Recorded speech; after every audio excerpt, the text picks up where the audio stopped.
আসসালামু আলাইকুম, hello everyone, welcome back to my channel Parhana Ini's kitchen. আজকে দেশি গোটা বেগুন দিয়ে মুরগির মাংস রান্না করব এবং আপনাদের সাথে শেয়ার করব। চুলাটা ধরিয়ে একটা পাতিল বসিয়ে দিয়েছি, হাফ কাপ রেগুলার তেল দিয়ে দিব। তেলগুলো গরম হওয়া পর্যন্ত অপেক্ষা করব। তেল গরম হওয়ার পর 1 কাপ পেঁয়াজ কুচি করে নিয়েছি, দিয়ে দিচ্ছি। 2 মিনিট পর্যন্ত নাড়ব। 2 মিনিট পর অল্প গরম মশলা দিয়ে দিচ্ছি,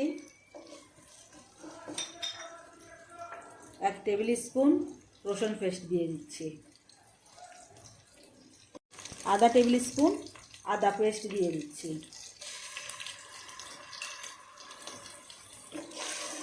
2 টিস্পুন লাল মরিচের গুঁড়া দিয়ে দিচ্ছি, 1 টিস্পুন হলুদের গুঁড়া দিয়ে দিচ্ছি, জিরার গুঁড়া 1 টেবিল স্পুন, লবণ দিচ্ছি স্বাদ মতো, দিয়ে একসাথে মিক্স করে নিব।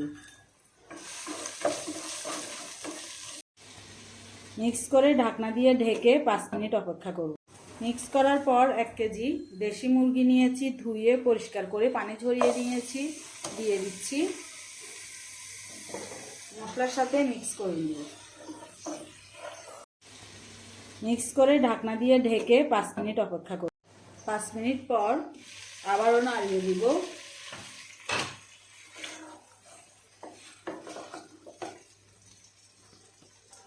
এর ভিতরে যে বেগুনগুলো কেটে রেখেছি বেগুনগুলো দিয়ে দিব। গোটা গোটা বেগুন কেটে নিয়েছি, এইভাবে 4 পিস করে কেটে নিয়েছি, ভিতরে যেন কোনো পোকা না থাকে এবং মাই মশলা ঢুকে। আস্তা বেগুনগুলো দিয়ে দিচ্ছি।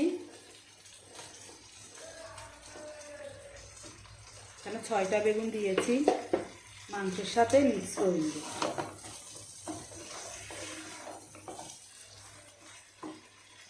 মিক্স করার পর আরও 3 মিনিট অপেক্ষা করব ঢাকনা দিয়ে ঢেকে।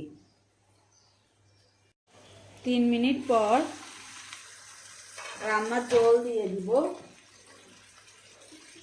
1.5 কাপ পানি দিয়ে দিব, গরম পানি, গরম করে রেখেছি আগে। 5 মিনিট পর একটা টমেটো কেটে রেখেছি, টমেটোটা দিয়ে দিচ্ছি। 10 মিনিট পর রান্নাটা হয়ে গিয়েছে, চুলাটা অফ করে 2-3টা কাঁচামরিচ কেটে রেখেছি, দিয়ে দিচ্ছি। এখন পরিবেশনে চলে যাব। দেশি এই বেগুন দিয়ে মুরগির মাংস রান্না আমি প্রথম করেছি, রান্না করার পরে খুবই ভালো লেগেছে, এজন্য আপনাদের সাথে শেয়ার করেছি। আপনারাও বাসায় ট্রাই করবেন। আশা করি আমার এই মজার দেশি গোটা বেগুন দিয়ে মুরগির মাংস রান্না আপনাদের ভালো লেগেছে। ভালো লাগলে একটা লাইক দিতে ভুলবেন না।